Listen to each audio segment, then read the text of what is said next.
Number 4, leaders have a great responsibility because people listen to them. This is probably one of the strongest biblical connections to what you're describing. James says, "My brethren, be not many masters, knowing that we shall receive the greater condemnation." James 3:1. The context immediately turns to the tongue. That's significant. A person who has influence doesn't merely speak for themselves. Their words can become permission for others.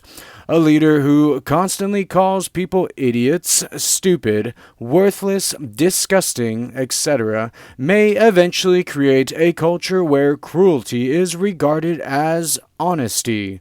But a leader who says, "That was dishonest, that was foolish, that decision was unwise, you knew better, you are accountable for what you chose," can incredibly firm without surrendering self-control.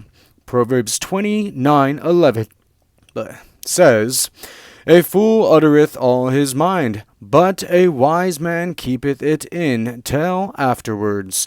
And Proverbs 16:32 says, "He that is slow to anger is better than the mighty." So biblical strength isn't merely the ability to say what you think. Sometimes strength is the ability to have something powerful to say and still control how you say it. Number 5. Truth doesn't have to be weak in order to be loving.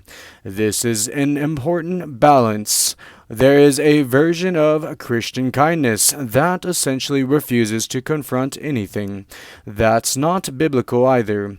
Jesus confronted people. Nathan confronted David. John the Baptist confronted Herod. Paul confronted Peter. The prophets confronted Israel. Christians are explicitly told to correct one another. "If thy brother shall trespass against thee, go and tell him his fault between thee and him alone." Matthew 18:15. Galatians 6:1 says that someone caught in a transgression should be restored in a spirit of gentleness. Notice the two things together. Correction plus gentleness, not correction instead of gentleness, and not gentleness instead of correction. The Christian objective should be restoration, repentance, truth, and righteousness.